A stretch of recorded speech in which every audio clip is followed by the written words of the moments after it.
Lee Davis and Gwilym Roberts are the two IPs in a pod, and you are listening to a podcast on intellectual property brought to you by the Chartered Institute of Patent Attorneys.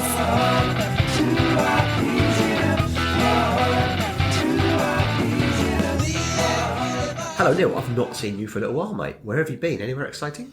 Well, I've been out of the country for a week, lucky enough to be attending the Earthshot Prize week and award ceremony in Cape Town, South Africa. So just remind me, not that I've forgotten obviously because this is the day job, but just remind me, what's Earthshot? Prince William launched the Earthshot Prize in 2020 to award 5 prizes of £1 million each to the most impactful innovations in environmental, climate change, sustainability. And it's been growing year on year. The first year, I think there were a few hundred nominations, and this year, many, many thousands of nominations. And the prize has grown into something of a kind of an environmental movement, I would say. Yeah, it's certainly big news, isn't it? And so kudos to you. You recognised fairly early on that there was an opportunity for CIPA to become involved. I think probably our involvement has outgrown even your aspirations at that time. What do we do? How do we support it? So with the help of Jerry Bridge-Butler's team of patent attorneys, Jerry Bridge-Butler, Baron Warren Redfern patent attorney and chair of CIPA's Media and PR committee, he organises a team to run due diligence checks on the finalists as provided by the Earthshot team to check there's no IP issues before they award the prize. And from the second year of the prize, we also became an official nominator. And we were so successful that first year, we had 3 finalists and 1 winner, that the Earthshot team started referring to us as a super nominator. That's amazing, isn't it? And then we had another finalist the following year. Unfortunately, none this year, but... Hey, that's the way it rolls, isn't it? You're not always going to get people through that process. And presumably, nominations are open again, and we're looking for future potential winners? We are. We've only had a handful of nominations in so far, so I'm really hoping that some of our members will have a real think about any clean tech, green innovations and innovators they have within their client base, and email me or Apinya, who's our comms officer. Just get in touch via email or however you find most easiest, and just let us know. Or if you've got any questions, we'll be happy to answer any questions you might have, because we really would like to see a decent number of nominations from CIPA for 2025. And the rewards for the nominees can be quite extensive, can't they? So, and probably the best way to talk about that is to perhaps listen to some. And you were lucky enough to catch up with some of our previous nominees. Were you out there? Who did you bump into first? I spoke to Pierre Pallier, founder and co-CEO of Notpla. Notpla are innovators in seaweed and packaging technology, and they replace single-use plastic with a seaweed-coated card that they create all manner of food packaging from. They won the £1 million in Build a Waste-Free World in 2022, and as we'll hear, they're going from strength to strength and having some amazing success at the moment. So let's listen to my chat with Pierre.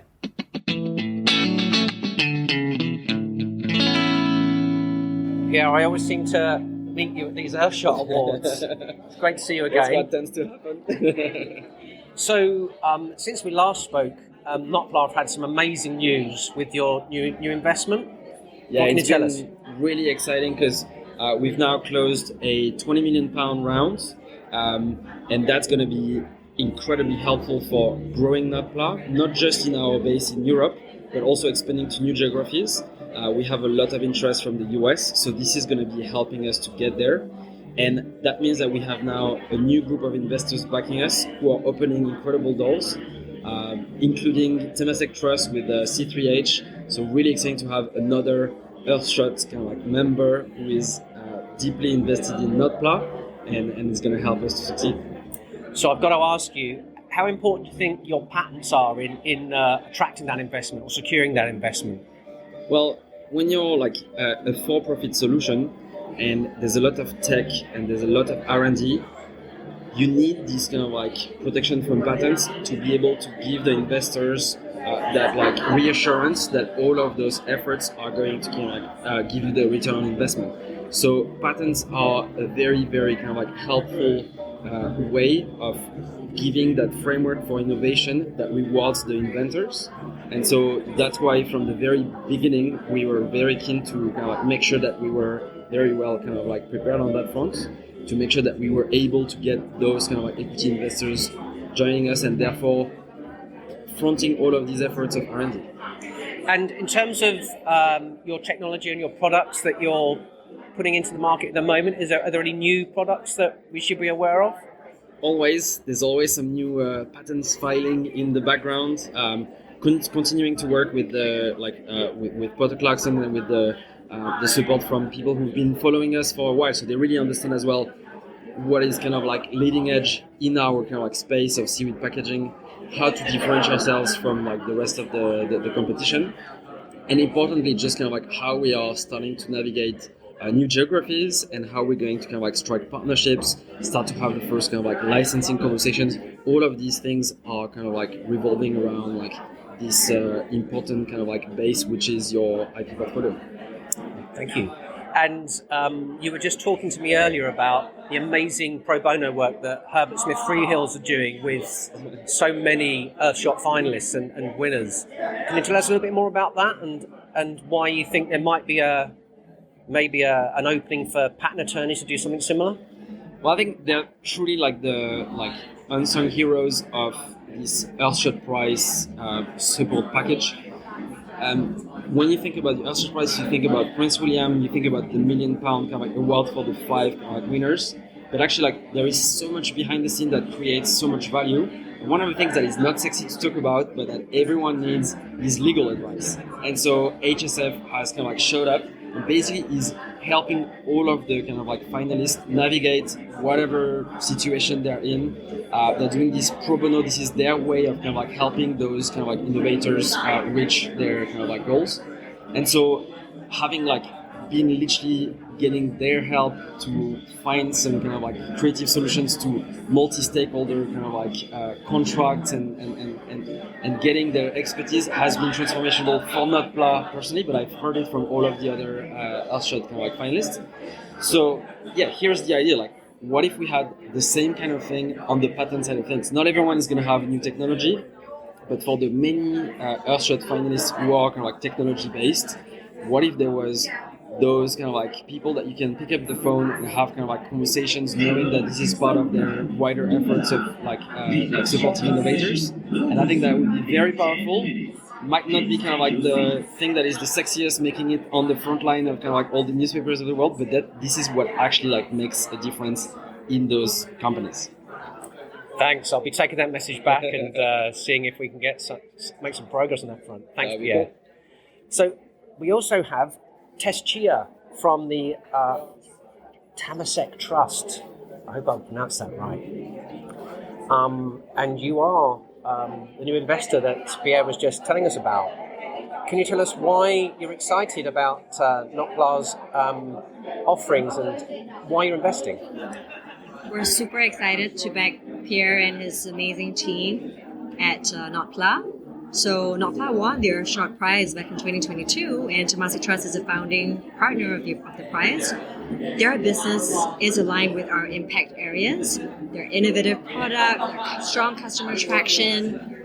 We're confident that they'll just go from strength to strength, and we're so proud to be part of their journey.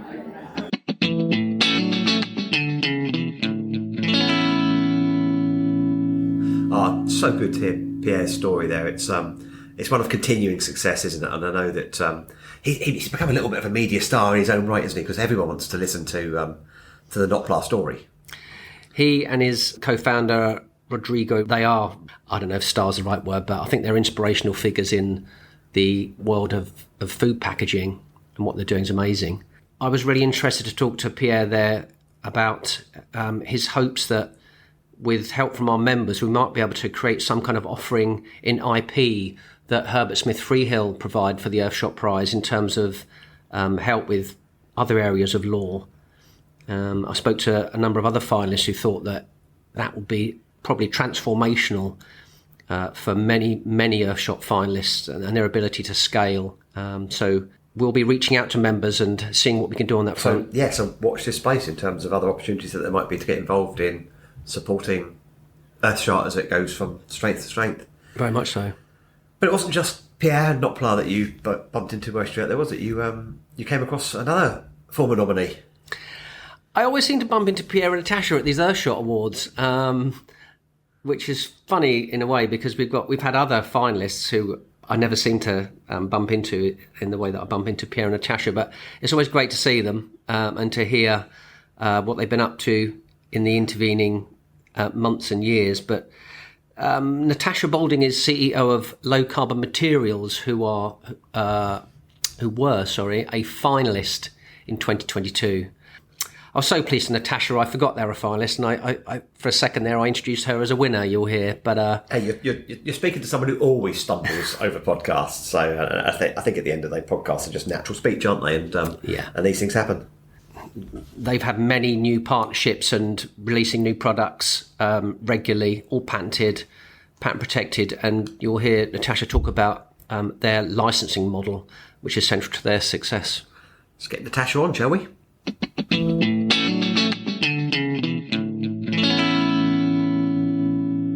So I'm here with Natasha Balding, Chief Executive Officer of Low Carbon Materials, the CIPA-nominated winner in 2020. I don't know. Oh no! Finalist. I see you as a winner, Natasha. I'll keep it in. I'll take it. I mean, congratulations on all your success since 2022. Can you update us as to what you've been up to? Sure. Thank you. We have been very busy since 2022. So one of our major accomplishments in the last couple of years has been we're developing a product portfolio. So we entered the Earthshot Prize with a solution to decarbonise concrete. Here today we have 2 products. We now have a new product to decarbonise asphalt, and we're working with some of the largest asphalt manufacturers in the world to help them to decarbonise their roads that we all rely so much on. And how are you going about that? So we create additives. So if you can touch it, smell it, feel it, that's what we do. And we create additives that you incorporate into traditional concrete or asphalt at about 5%, give or take, to lock in and permanently store CO2, and then utilise that in roads and buildings, essentially demanding more from the built environment around us. And they're all patent protected. All this is patent protected, obviously. Of course. Yeah, it's a huge part of our strategy is to ensure that all of our intellectual property is protected. And you're still working with Esme Swindle at Potter Clarkson? We are. We're working with a whole bunch of the Potter Clarkson team who are absolutely integral addition to the LCM team. And how does that help build your portfolio, build investment interest? Multiple different ways, but primarily for us as a climate tech and deep tech company, it's ensuring that we can protect new innovations that are coming through that we then commercialise and get out there into the market. And you're licensing a lot of your innovations, is that right? Yeah, for LCM that's the end goal. So we want to do what we're good at, which is innovating and developing that product portfolio for product 3, 4, 5. And then ensuring the wider market can then license that technology from us and create something valuable. For us, our core skill set is innovation. And when you're at these Earthshot events and you're involved in the Earthshot Prize, it's easy to get enthused and feel the energy in the room when people are talking about the importance of sustainability and working together and cooperating. What can you say to maybe CIPA members and patent attorneys? Why is it important they should really think about whether they've got any clients they could put forward for the Earthshot Prize? What could it do for them? A huge amount, an absolute huge amount. I think the Earthshot Prize is not just a prize, it's a platform for accelerating the best solutions from all over the world, and we all benefit from it. We all benefit from the solutions that are the thousands of solutions, I should say, that are nominated, the finalists and then the winners. if they scale and they can achieve what they're set out to achieve, that's going to benefit every single person around the world. So we all have a responsibility to look around us. Is there any up-and-coming startups or SMEs that we think are doing incredible things in the world? And then nominate those for the Earthshot Prize. Fabulous. Thanks, Natasha. Thank you. Oh, well, that's another great story, isn't it? And I know, despite the fact that that Natasha didn't win, there's been huge benefit for her and the company for having been nominated in the first place, and obviously for being shortlisted as a finalist. I know that that's been a big part of their story in terms of their ongoing success. Yeah, Pierre and Natasha and all the finalists will say the same thing, and that is it's not necessarily the £1 million that is transformational for them as a startup or an SME. It's access to the Earthshot's fellowship program and this extended family or certainly extended bank of resources that they can dip into, whether that be contract assistance or IP assistance or access to investors. It's an enormous roster of help that Prince William and the Earthshot Prize team have put in place. And it's that I hope we might be able to add patent attorneys to in time. So there's a real community now, isn't there, around Earthshot? And I think that's probably part of its story in terms of the transformation that it's making. So any closing thoughts on your time out there and what you learned, perhaps? It's just a true inspiration every time you attend an Earthshot event. It's very infectious, and although I'm constantly aware of the need to behave, in a sustainable way, and we all do our bit to help CIPA on its journey to net zero and society generally. It's difficult to explain quite how inspirational it can be to be around such amazing innovators and hear their stories. And for them to say that to have access to proactive IP support could be transformational for them and could make a huge difference, it's enough inspiration for me to try and pick this up and run with it and see what we can do. Well, big thanks to you for and Opinion for going out there and representing CIPA at Earthshot 2024. And obviously for your vision in the first place, for seeing this as something that would be a great thing for us and our members to get involved in. So you're doing a great job. Thanks. I must give props to Jerry Bridge Butler as well, because it was, I think, to be fair to say, it was primarily his vision that got us involved in the first place. Since then, we've become an official nominator, and I've been able to get more involved. But respect to Jerry for having the idea in the first place. Cheers, Neil. Thanks, Lee.